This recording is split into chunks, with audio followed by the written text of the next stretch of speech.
gifts Oh, from wow, Barbie Land. oh, Thank you. thank you. Yeah, no pressure to. Good start, good start. Barbie Thank swag. you very much. Right, okay, yeah. Let's go. I didn't know specifically what the story was going to be. I knew that would be up to whoever wrote it and ultimately direct it. I did know what we wanted to accomplish with the Barbie movie, and I did kind of feel like it was just a huge opportunity. It's just such a globally recognized name. And it's been a polarizing and iconic figure over the years. It just felt like it'd be, yeah, if we could do it right, it would be amazing. So you thought of it as a sort of a commercial opportunity? Yes, definitely, Yeah. definitely. I always thought it would be a big, big movie. I said to Greta, because Greta was the first person that we went to, I wanted it to be Greta, and she said yes, and I said, you don't have to put me in the movie, you know, cast whoever you want, I won't be offended. Genuinely, I didn't mind if I wasn't going to act in the movie, I just wanted to produce the movie, but she said, no, I want to write this for you, so she did. Right, okay. And you, were you surprised? Sorry, You. Ryan. And, sorry, I'm sorry, Ryan. Were Yes. you at all surprised or to be casted as Ken, or were you, I don't know, did you think it was going to be fun, or what did you think about it? I was surprised. Were you? But I've been surprised by this whole film, and the whole process has just been one surprise after another. And I think it's what's so wonderful about the film is it's so surprising, and it's just exciting that people are, you know, going to go on the ride soon, because it's been such a fun ride for us. Yes, definitely. I could not be happier, and I mean, part of the reason I wanted Greta as our writer and director was because I knew she would tackle all the issues, but still deliver an entertaining experience and something with a lot of heart. I thought if you poke fun at something and it's coming from a place of like a cynical place, then I just don't.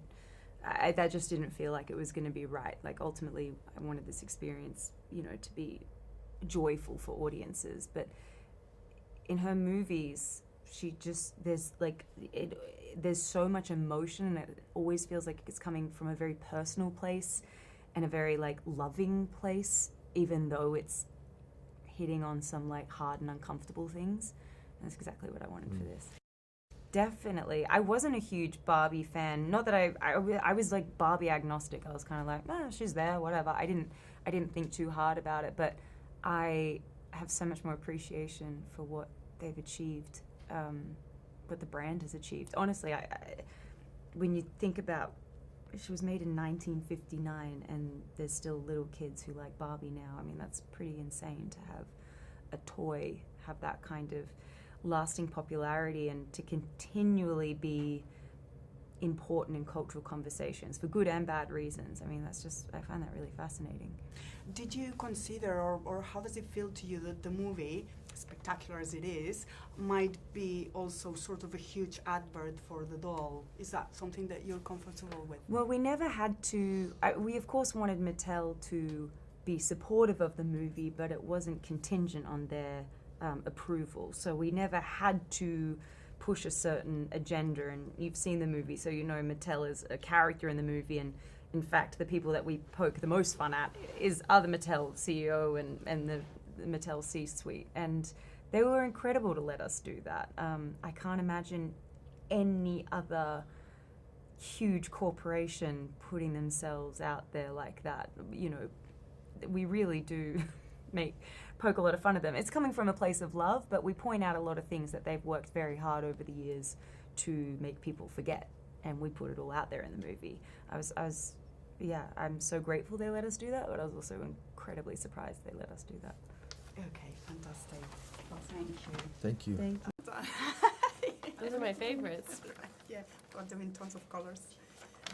Well, lovely to meet you, Greta, and congratulations. Thank you. Thanks so much. Yes. Yes, Margot came to me with the idea of, you know, they had the rights, and Warner Brothers had the rights, but they didn't have a script or anything, and she said, "Are you interested in writing it?" And at first that was what I said. I wanted to work with Margot, and I said, "Oh, okay, I'll write this." And I got Noah Baumbach, who's my partner, in life and also in art. I said, well, we'll do it together. And then Noah and I, when we started working on it, it was something where we were just, we really didn't know what we were going to do. And we were writing it during lockdown, during the pandemic, and I think it really was born out of, this isolation and sadness, and also, nobody was going to the movies. And it was in that time, it felt like, well, maybe let's write something just outrageous and crazy, because who knows if we'll ever get to go back to the movie theaters again. So it really came out of that. And then it was once we had the script written, that's when I decided I wanted to direct it, because I loved the script so much. And, this movie has been surprising to me every way. In every way. I really couldn't have predicted what it was that we wrote. I couldn't have predicted that I would want to direct it.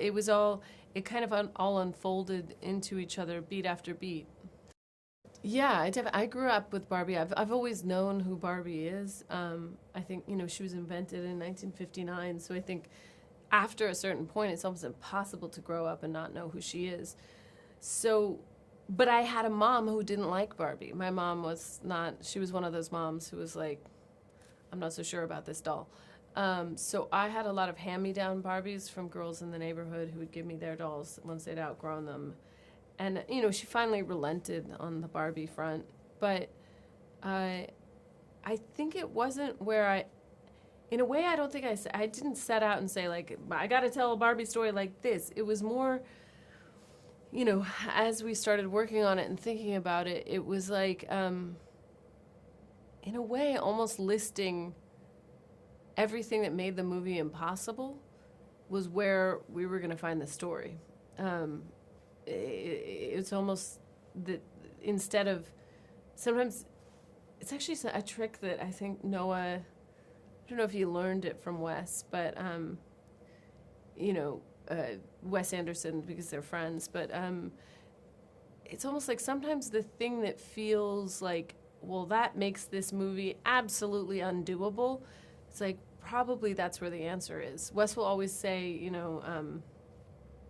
I think he told Noah this once. Noah said, well, what you really need is a character to say X, Y, and Z. And Wes says, why don't you just have someone say that then? It, almost like taking the problem and putting it into the movie, if that makes sense. Honestly, the thing that makes me the most satisfied, and I've had the opportunity to do it at test screenings, and now, with the premiere in LA, is watching a room full of people in the dark laugh and cry together watching this movie, because that's what I wanted. And be surprised by it, be kind of caught off guard by it. That was always my dream for this movie, and it feels very special that it's coming to pass. Thank you very much. Thank you. Ay, espérate la grabadora. Perdona. A ver. ¿Quieres que lo pongo aquí?